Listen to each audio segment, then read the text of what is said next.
Muli po ay nag-aanyaya kami sa inyo na sa loob ng mga susunod na oras ay samahan ninyo kami sa pagtunghay sa iba't ibang mga usaping yung pananampalataya. Kasama po natin mga kapatid sa Church of God International. Muli po ay wini-welcome namin kayo dito sa ating pong Worldwide Bible Exposition. Kasama po natin ang kapatid na Eli Soriano. Kapatid na Eli, magandang araw po sa inyo. Magandang araw mga kababayan, saan man kayo naroon. Ang atin pong programa ay napapakinggan, napapanood sa iba't ibang panig ng mundo. Kung saan man mayroong mga Pilipino at mga kababayan tayo na mayroong mga anumang bagay na maaring suliranin o duda o kaya naman just for the sake of curiosity, kasama natin sila sa ating tinatawag na Bible Exposition.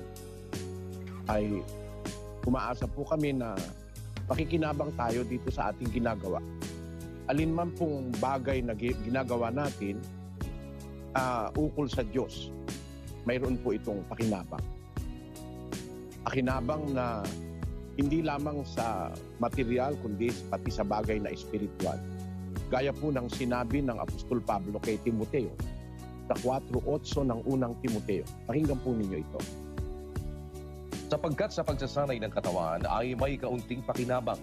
Ngunit ang kabanalan na sa lahat ng mga bagay ay pinakikinabangan na may pangako sa buhay na ito at sa darating. Ayan, ang nasasakop po ng pagsasanay ng kabanalan o ng pagsasanay ng mga bagay na ukol sa Diyos at pananampalataya ay may pakikinabangin sa buhay na ito at saka sa darating.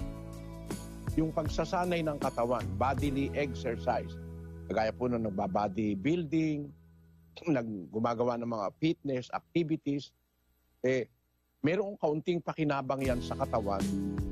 Pero pag ang pinagsasanayan natin ay yung kabanalan, yung pagkilala sa Diyos, paglilingkod sa Diyos, pagsunod sa Kanyang kalooban, may pangakuan yun, may pakinabang sa buhay na ito at saka sa darating. Kaya ang anyaya po namin sa inyo mga kapatid, alakip yung aming pag-asang makikinabang tayo sa ating gagawing ito, ay bigyan nyo kami ng ilang sandali, ng oras at kalahati sa pagsusuri ng aral ng Diyos na ibig po naming maibahagi sa inyong lahat. Alam namin sa ating panahon, marami namang relihiyon na nagtuturo, maraming mangangaral na nangangaral. Kaya lang, sa aming sarili, ako po, hindi ako kontento sa naririnig ko sa mga relihiyon. Meron akong nararamdamang parang napakatindi ng panluloko sa ating panahon. Gaya ng ipinagpaunan ng Panginoong Hesus, itong ating panahon ng pandaraya, panluloko sa kapwa. Doon sa 24 ni Mateo, pakinggan niyo po ito. Sapagkat may magsisilitaw na mga bulaang Kristo at mga bulaang propeta at magpapakita ng mga dakilang tanda at mga kababalaghan. Ano pat ililigaw kung maaari, pati ng mga hirang. Ayan, meron daw lalabas o lilitaw mga bulaan. Yung pong bulaan, ang kahulugan po nun, sinungaling, manluloko. Yung salitang bulaan, Tagalog na malalim yun May lilitaw ang wikang mga mandaraya, mga bulaan, mga manluloko na Kristo at mga bulaang propeta. Magmimilagro pa, magpapakita ng dakilang tanda't kababalaghan. Ano pat ililigaw kung maaari pati mga hirang. So itong mga taong ito, magliligaw lang ito. Sila nagpapakilala na kunwari sa Diyos, kunwari sila ang Kristo. Davao meron yan Pag naririnig ko yung sa Davao, gusto ko magsalita agad ako Kasi alam na alam ko, yung sinasabi hindi totoo. Wala sa Biblia. Siya raw ang may-ari ng mundo, siya raw may-ari ng kaluluwa. Siguro mas maganda parinig natin sandali para alam nila yung sinasabi ko Takot ako makipagdebate. Hindi nga ako natakot kay Lucifer, sa inyo pa. Pero bakit hindi ko kayo didibatihin? Bakit ko kayo didibatihin? Ako na nga yung katotohanan. Ako ang daan at ang buhay. Pag di kayo dumaan sa akin, hindi kayo pupunta sa langit. Anong didibati ko sa inyo? Ha?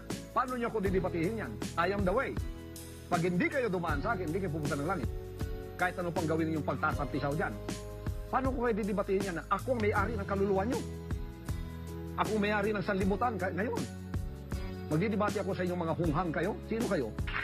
Kaya, pumunta kayo sa akin, sumuko, sumurender, at magsisi na kayo at iwan ang serpensin nyo at sundin ninyo ang lahat ng sinasabi ko sa pamamagitan ng mga salita ng aking Ama. Kung hindi, may kalalagyan kayo. Igagatong ko rin kayo sa kalan ng impyerno. Pagka ganyan ang maririnig mo, kahit gusto mong manahimik, hindi ka mananahimik. Kasi, biro mo, siya raw ang may-ari ng sanlibutan, siya raw may-ari ng kaluluwa natin, at kung hindi raw tayo dadaan sa kanya, hindi ka raw makakapasok sa langit. Hindi po totoo yun kasi ang nasa Biblia, ang daan si Kristo. Doon sa 14:6 ng Juan, sabi ng Panginoong Jesus, Sinabi sa kanya ni Jesus, Ako ang daan at ang katotohanan at ang buhay. Sino man ay di makaparoroon sa Ama, kundi sa pamamagitan ko. yan, si Kristo yun Inaangkin niya ngayon, pinapalitan niya si Kristo. Kaya ako gusto kong magsalita Actually, gusto ko nga makausap yan. Walang away, pag-uusapan lang namin ang salita ng Diyos sa Biblia. Kaso ayaw naman niya makipag-usap. Pagbabayad daw ako ng 20 mil para kausapin niya ako, 20 milyon. Makita nga natin yung sabi nun. Me, you challenge me from the canto of a pulpit. I will, so that you will understand carnally. My stature in life now is different than before.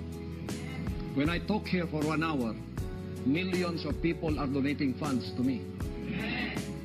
They are donating millions of money when I talk. And then you challenge me, okay, I will, so that you will understand carnally your level and my level. I will agree. Pay me $20 million and I will debate with you wherever you want. Because you challenge me in my stature right now. Mahal na ako ngayon. Pag nagsalita ako ng 2 oras, milyon-milyong dolyares na yan. Tapos,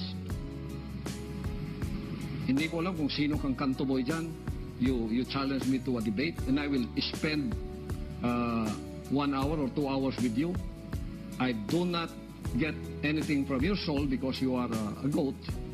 And I wasted my time because it's not my level. I cannot do that. So you have to know that. Carnally, anyone want to debate with me, if you challenge me, produce $20 million and pay me for the 2 hours. That I will Para spend with- makipag-usap daw siya, bayaran siya ng $20 million. Mas mataas pa sweldo niya sa pinakamataas na sweldo sa buong mundo, no? Kasi yun kasing presidente ng Singapore, yun ang pinakamataas na bayad na presidente sa buong mundo Mas mataas pa yon sa bayad sa presidente ng Amerika, yung presidente ng Singapore. Hindi nga ako sumusweldo ng 20 million yun sa 2 oras Yung paniwala nitong taon to, siya ang pinaka-importanting tao sa lahat ng tao. Kaya ginawa niya siya ang Kristo. Pag hindi ka raw dumaan sa kanya, hindi ka raw. Pag na nga natin pag-usapan niya, baka masira lang ang gabi natin. Ito ang dahilan kung bakit ako nagsasalita at naglalagay kami, mga kapatid, ng Bible exposition para amin pong ibahagi, i-share sa inyo yung salita ng Diyos para wag tayong maloko. Kasi sabi po ng Panginoong Jesus, maraming manluloko sa ating panahon. Mga bulaang Kristo, mga bulaang propeta, ililigaw lang ang mga tao. Sana naunawaan nyo, wala po kaming intensyon na makipag-away, mang-atake, walang ganon. Ang layo namin, para mas marami sanang kababayang magkaroon ng kamalayang espiritual, kamalayan ng pananampalataya, para wag tayo mabiktima. May mga nabibiktima May mga napapasunod sila, yung mga bulaan, yung mga manluloko. Basahin natin ng 2 Pedro 2 at versikulo 1. Ngunit may nagsilitaw din naman sa bayan na mga bulaang propeta, na gaya naman sa inyo'y magkakaroon ng mga bulaang guro, na mga nagpapasok sa lihim ng mga makakapahamak na mga hidwang pananampalataya, na itatatwa pati ang Panginoon na bumili sa kanila na magtataglay sa kanilang sarili ng madaling pagkapahamak. At maraming magsisisunod sa kanilang mga gawang makakalay. Nyo, maraming susunod kahit manluloko, may mga susunod. Nakakabahala naman, ang mag-anak mo, kaibigan mo, kababayan mo, mapasunod ditong mga manluloko, awa naman ang mga taong ito, dadayain lang, lulukohin lang,